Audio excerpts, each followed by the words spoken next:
Salut, c'est Guillaume. Je vous propose de découvrir un extrait du prochain épisode de Course épique. Course épique, c'est chaque semaine un invité, une course, une histoire hors du commun. Je vous donne rendez-vous tous les mercredis pour découvrir un nouvel épisode et vivre une grande et belle histoire de course. Mais avant ça, place à un extrait de notre prochain épisode. Premier moment, je me souviens, d'ailleurs j'y ai repensé en fait il y a pas si longtemps que ça, c'était dans l'ordinateur de chez mes parents. En fait, je regardais les 10 courses les plus difficiles du monde.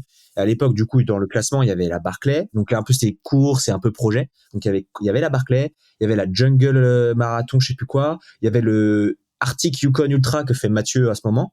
Ouais. Il y avait plein d'autres trucs comme ça. Et dedans, il y avait ce fameux Pacific Crest Trail. Donc j'ai regardé ce truc-là, je vois 4270 km. J'ai fermé le navigateur, j'ai dit allez hop, ciao.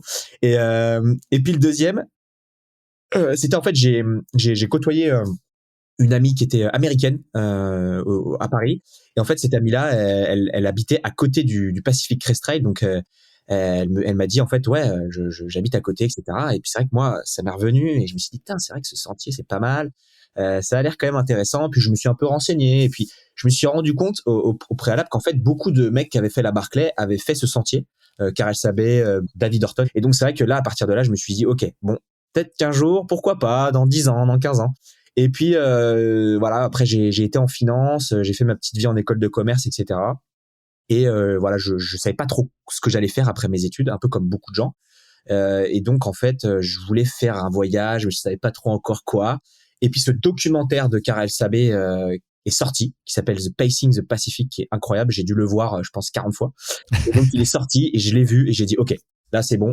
Comment on fait, comment je signe, ou comment j'y vais. Donc j'ai envoyé un vocal à mon coach et je lui ai dit voilà, bon bah désolé, toute la saison qui était prévue on annule. Là je pars pour les États-Unis et je fais ce truc.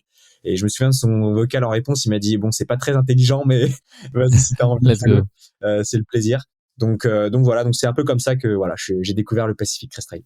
Est-ce que tu étais déjà de manière générale sensible à l'imaginaire américain, le fameux rêve américain? Est-ce qu'il y a beaucoup de références qui ont aussi entouré ton enfance, ton adolescence? Est-ce qu'en soi, déjà, il y a tout un sujet autour des États-Unis? Ah bah totalement. Bah du coup, comme je disais précédemment, j'adore le cinéma. Donc comment on peut citer le cinéma sans citer Forrest Gump, la classique qui a donné beaucoup de motivation à beaucoup de coureurs. Et c'est vrai que quand j'ai vu Forrest Gump qui traversait les États-Unis de est en ouest, je crois il l'a fait 3 fois dans le film.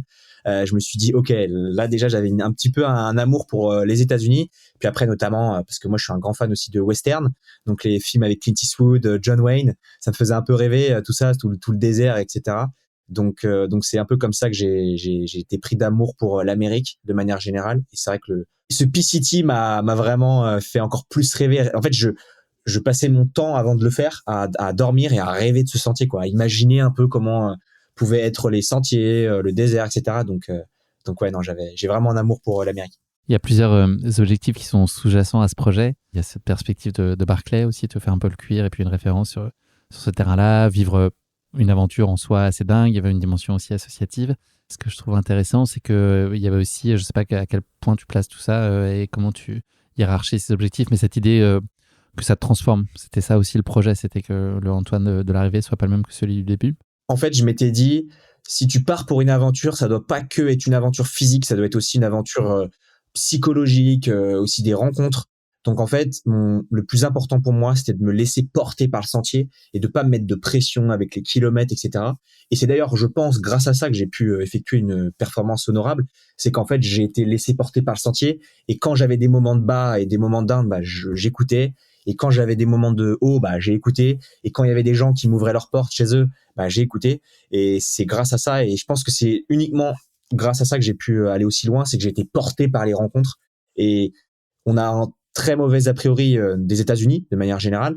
Et c'est vrai que là, mon avis a totalement changé parce qu'en fait, les personnes qui vivent notamment près de ce sentier, c'est vraiment des gens qui vivent, voilà, qui ont cette culture de la montagne, de la culture de l'entraide.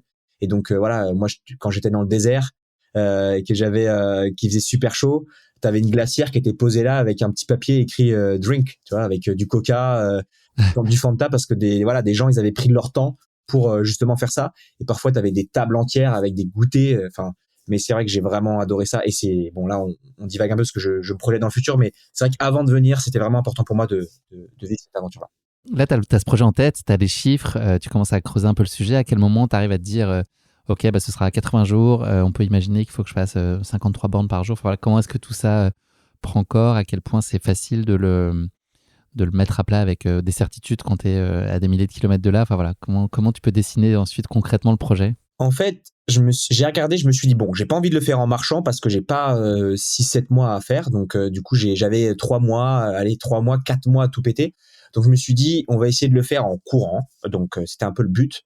Donc, ça, c'était le premier. Ensuite, le deuxième, c'était combien de temps? Parce qu'on peut faire ça en 100 jours, en 90 jours, etc.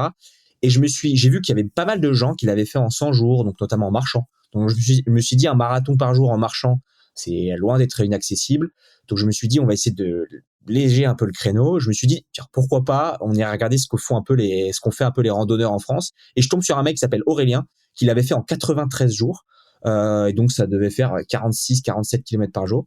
Et donc, je le contacte, on fait un visio et tout. Et j'essaie de comprendre un peu comment il a abordé le sentier, vu qu'il était un peu plus light, il a un peu fait un peu en courant, etc.